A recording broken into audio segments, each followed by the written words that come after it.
नमस्कार, जोहार, मैं संजय और आप देख रहे हैं न्यूज झारखंड। चलिए जानते हैं सुबह से लेकर शाम तक की झारखंड की तमाम बड़ी खबरों को। साहिबगंज के भोगनाडी में सीएम हेमंत सोरेन ने किया ई हॉस्पिटल का उद्घाटन। झारखंड के मुख्यमंत्री हेमंत सोरेन ने आज ई हॉस्पिटल का शुभारंभ किया। इसके जरिए लोग डॉक्टर से ऑनलाइन अपॉइंटमेंट ले सकेंगे। इस अवसर पर 600 से अधिक योजनाओं का उद्घाटन एवं शिलान्यास किया। हूल दिवस पर भोगनाडी में आयोजित कार्यक्रम में मुख्यमंत्री हेमंत सोरेन ने कई विभागों में नौकरी पाने वाले लोगों को नियुक्ति पत्र और सखी मंडल को 10.77 करोड़ रुपए की राशि भी दी। इससे पहले शहीद सिद्धू कान्हू के वंशजों को सम्मानित भी किया।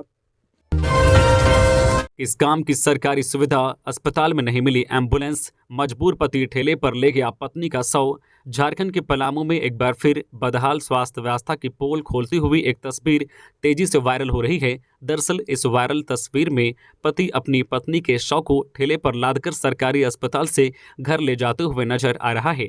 तस्वीर पलामू जिले के पांकी प्रखंड की है, जहां एक बेबस पति एम्बुलेंस नहीं मिलने पर अपनी पत्नी के शव को ठेले के सहारे ले जाने को मजबूर हो गया। मिली जानकारी के अनुसार पांकी प्रखंड के पांडेपुरा टोला गांव निवासी रामवृक्ष भुइयां अपनी बीमार पत्नी किरण देवी को 26 जून 2023 को इलाज के लिए पांकी सीएससी में भर्ती कराया था, जहां इलाज के दौरान उसकी मौत हो गई। मौत के बाद परिजन और रामवृक्ष ने सीएससी प्रभारी से एम्बुलेंस की मांग की ताकि शव को अपने घर ले जा सके, लेकिन पांकी सीएससी द्वारा एम्बुलेंस मुहैया नहीं कराई गई। अंततः रामवृक्ष अपनी पत्नी के शव को एक ठेले पर लादकर घर ले जाने लगा। इस दौरान कई लोग अपने नम आंखों से यह तस्वीर देखते रहे और स्वास्थ्य सिस्टम को कोसते रहे। रास्ते में कई लोगों ने एम्बुलेंस के बारे में पूछा कि क्यों नहीं मिला। जवाब देते हुए रामवृक्ष भुइयां ने कहा कि शायद मेरी किस्मत ही खराब है कि मरने के बाद मेरी पत्नी को एम्बुलेंस तक नसीब नहीं हुआ। एम्बुलेंस मिलता तो शायद ठेले पर लेकर नहीं जाते। सोशल मीडिया पर मामला तेजी से वायरल होने के बाद उपायुक्त ए दोड्डे संज्ञान लिया है। उपायुक्त ने कहा है कि यह मानवता को शर्मसार करने वाली घटना है, इसमें दोषी बख्शे नहीं जाएंगे, उनके ऊपर कार्रवाई होगी। क्या वजह है कि एम्बुलेंस नहीं मिला? जांच टीम का गठन कर इसकी जांच कराई जाएगी। खबरों में आगे बढ़ने से पहले आपसे रिक्वेस्ट है कि अगर आप चैनल को सब्सक्राइब नहीं किए हैं तो प्लीज चैनल को सब्सक्राइब करके बेल आइकन प्रेस कर दे, जिससे आपको झारखंड की हर छोटी बड़ी खबर का अपडेट आप तक पहुंचता रहे। चलिए बढ़ते हैं खबरों की ओर। फॉरेंसिक टीम कर रही जांच, कैसे लगी आग? रांची के खादगड़ा बस स्टैंड में 8 बस जलकर हुई थी राख। फॉरेंसिक टीम पहुंची। रांची के खादगड़ा बस स्टैंड में जली 8 बस को लेकर अब जांच शुरू हो गई है। लोग के मन में सवाल है कि यह हादसा कैसे हुआ। City DSP Deepak Kumar, lower बाजार थाना प्रभारी दयानंद कुमार और टीओपी प्रभारी आकाश भारद्वाज बस स्टैंड पहुंचे। इनके साथ में FSL forensic science laboratory team मौजूद है। फॉरेंसिक टीम यह जांच कर रही है कि यह हादसा कैसे हुआ। कई सैंपल यहां से इकट्ठा किए जा रहे हैं। इस मामले में घटना का सीसीटीवी फुटेज भी खंगाला जा रहा है। पहले 5 बस में आग लगी, फिर लगभग 1 घंटे के अंतराल के बाद 3 और बस में आग लगी। खादगड़ा बस स्टैंड में एक के बाद एक 8 बस में भीषण आग लगी थी। पहले 5 बस में आग लगी, जिस पर काबू पा लिया गया। इसके लगभग 1 घंटे के बाद फिर 3 बस में आग लग गई। निशांत ट्रैवलर्स, मां भवानी ट्रैवलर्स, राधेश्याम और एलडी मोटर्स कंपनी के बसें आग की चपेट में आई हैं। इस हादसे को लेकर यहां मौजूद लोगों के मन में कई सवाल थे। कई लोग नशा करने वाले और छिपकर गांजा और सिगरेट पीने वाले पर भी आरोप लगा रहे थे, लेकिन एक के बाद एक 8 बस में आग लगना कई सवाल खड़े करता है।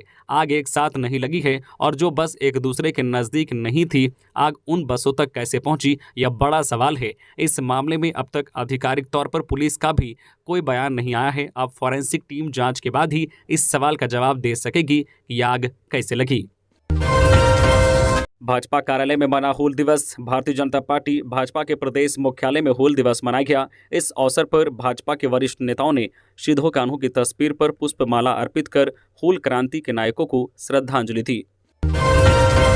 रांची समेत राज्य में 3 जुलाई तक साफ रहेगा मौसम। झारखंड में पिछले 24 घंटे के दौरान राजधानी समेत राज्य के उत्तरी हिस्सों में अच्छी बारिश हुई है। हालांकि आज से बारिश में कुछ कमी आई है। हालांकि ज्यादातर जिलों में बादल छाए हुए हैं, जबकि कई जिलों में हल्की बारिश हुई है। मौसम विभाग के अनुसार अगले 4 दिनों तक मानसून की सक्रियता में कुछ कमी आ सकती है। इस दौरान बादल साफ रहने के बावजूद हल्के से मध्यम दर्जे की बारिश हो सकती है।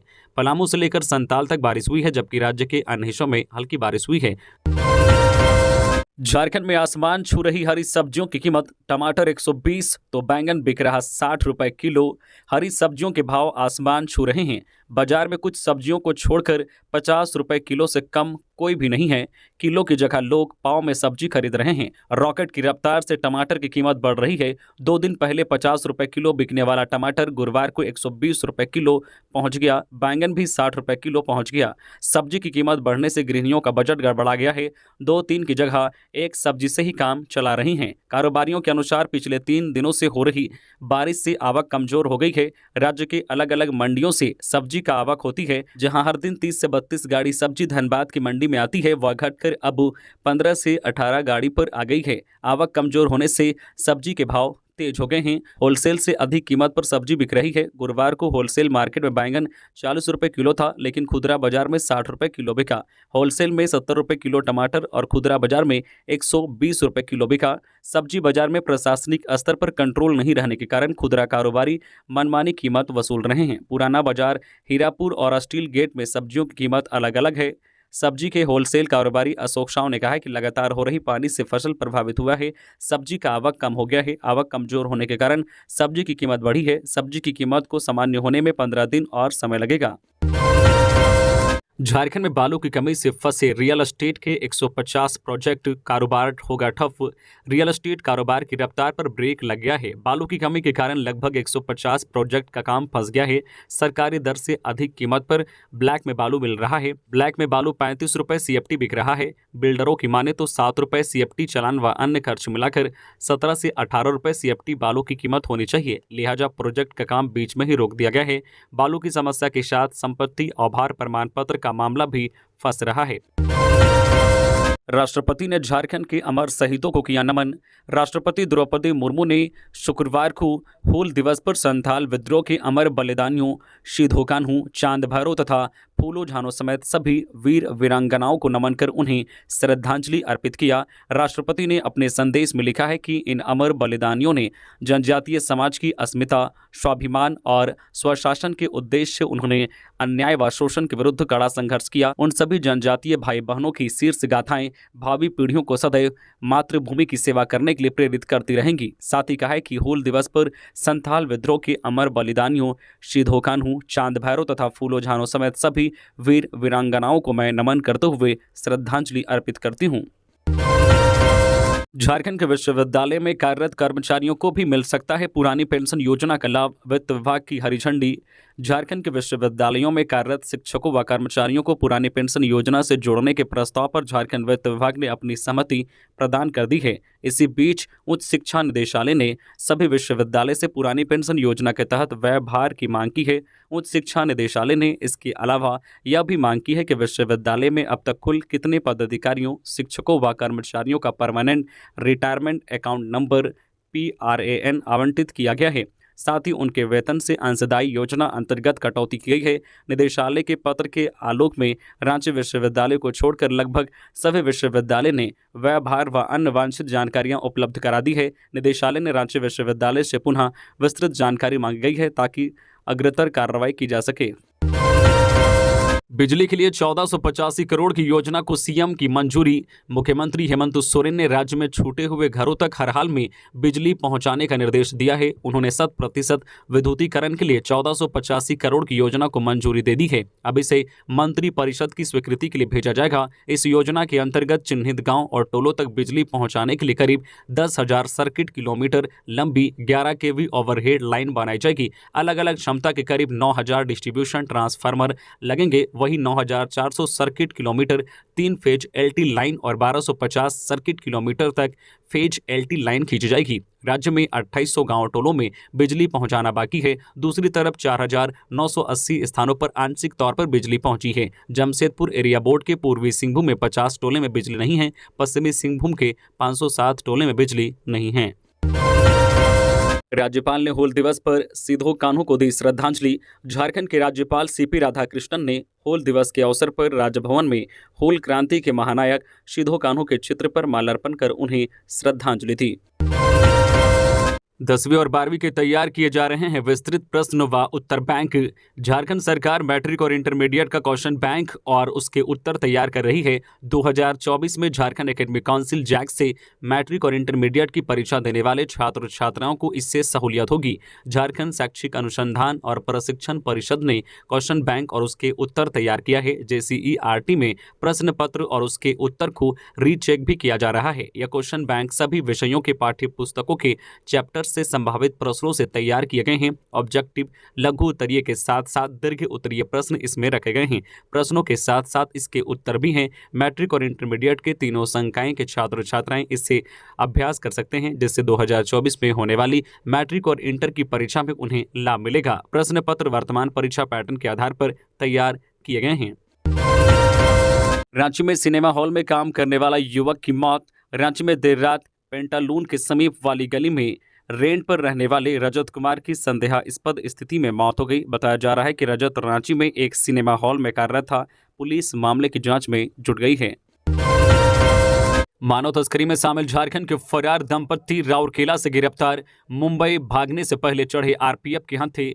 झारखंड के गुमला में थाना अंचल से फरार मानव तस्करी में संलिप्त दंपत्ति का लुका छिपी का खेल खत्म हो गया है। दोनों आरोपियों को RPF की स्पेशल टास्क टीम ने प्लेटफॉर्म संख्या 4 से गिरफ्तार किया है। गुमला अंचल निवासी समीर अंसारी उर्फ साबिर 28 वर्षीय, उसकी पत्नी मुन्नी खातून उर्फ मौनी 33 वर्षीय के पकड़े जाने की राउरकेला RPF की टीम ने गुमला थाने के अधिकारियों को सूचना दी। इसके बाद गुमला के उक्त थाने की टीम दोनों तस्कर पति पत्नी को गिरफ्तार कर ले गई। इससे पहले भी इस दंपत्ति पर जनवरी 2023 को गुमला अंचल में रहने वाली एक मासूम की तस्करी करने का मामला दर्ज हुआ था, जिसके बाद से ही दोनों पति पत्नी फरार थे। सुबह 4 बजे शौच के लिए जा रहे थे बुजुर्ग, हाथी ने सूंड से उठाकर पटका, घटनास्थल पर मौत। पूर्वी सिंहभूम जिले के चाकुलिया में हाथी ने एक बुजुर्ग की जान ले ली। चाकुलिया के वन क्षेत्र स्थित बड़ा मारा पंचायत के माकड़ी गांव में शुक्रवार की भोर करीब 4 बजे हाथी ने 60 वर्षीय व्यक्ति को पटककर मार डाला, जहां घटनास्थल पर ही बुजुर्ग की मौत हो गई। घटना की सूचना पाकर मौके पर ग्रामीणों की भीड़ उमड़ पड़ी। सूचना पाकर वन विभाग की टीम भी मौके पर पहुंच गई। जानकारी के मुताबिक माकड़ी निवासी दुबई सोरेन सुबह घर से शौच के लिए निकला था, तभी घर से करीब 100 मीटर की दूरी पर हाथी ने सूंड से उठाकर पटक दिया, जहां दुबई की मौके पर ही मौत हो गई। बता दें कि बीते कई महीनों से बहरागोड़ा विधानसभा वन क्षेत्र में जंगली हाथियों का उत्पात थमने का नाम नहीं ले रहा है। घटना को लेकर ग्रामीणों में वन विभाग के प्रति रोष है। स्थानीय ग्रामीणों ने बताया है कि जब तक मुआवजा की पूरी राशि नहीं मिलेगा तब तक शव को उठाने नहीं दिया जाएगा। ग्रामीणों को वन विभाग के अधिकारी समझा रहे हैं। इन इलाकों में जंगली जानवरों का खतरा बढ़ रहा है। हाथी और इंसान का कई बार आमना सामना होता है। पहली बार ट्रेन से बरहरवा पहुंचे हेमंत सोरेन। झारखंड की मुखिया हेमंत सोरेन मुख्यमंत्री बनने के बाद पहली बार ट्रेन से बरहरवा स्टेशन पहुंचे। इस दौरान बरहरवा के झामुमो कार्यकर्ताओं में भी जोश देखा गया। वनांचल ट्रेन के आने से पहले ही झामुमो कार्यकर्ता CM के स्वागत के लिए बरहरवा रेलवे स्टेशन पहुंच चुके थे। आज यहां तड़ाके ही तेज बारिश शुरू हो गई, लेकिन CM की सुरक्षा व्यवस्था को लेकर पुलिस पदाधिकारी व जवान पूरी तरह से मुस्तैद थे। प्रदूषण बोर्ड बना रहा प्रस्ताव, धनबाद में नहीं लगेंगे नए उद्योग। झारखंड राज्य प्रदूषण नियंत्रण बोर्ड की कयावत सफल हुई तो धनबाद राज्य का पहला शहर बन जाएगा जहां नए उद्योग लगाने की अनुमति नहीं होगी। फिलहाल धनबाद देश के सबसे प्रदूषित शहरों में से एक है। यहां प्रदूषण की स्थिति को देखते हुए झारखंड राज्य प्रदूषण नियंत्रण बोर्ड ऐसा प्रस्ताव तैयार कर रहा है, जिसके तहत आने वाले दिनों में यहां किसी को भी नया उद्योग लगाने की अनुमति नहीं मिल पाएगी। अगर बोर्ड की बैठक में इस प्रस्ताव पर अनुमति मिल जाती है तो धनबाद में केवल ग्रीन इंडस्ट्री ही स्थापित की जा सकेगी। सबसे खास बात यह है कि ग्रीन इंडस्ट्री लगाने के लिए झारखंड राज्य प्रदूषण नियंत्रण बोर्ड की अनुमति की जरूरत नहीं पड़ेगी। तो ये थी आज की झारखंड की टॉप बड़ी खबरें। इसी तरह से झारखंड की हर छोटी बड़ी खबर देखने के लिए आप हमारे चैनल न्यूज़ झारखंड चैनल को सब्सक्राइब करके बेल आइकन प्रेस कर दें, जिससे आपको झारखंड की हर छोटी बड़ी खबर का अपडेट आप तक पहुंचता रहे।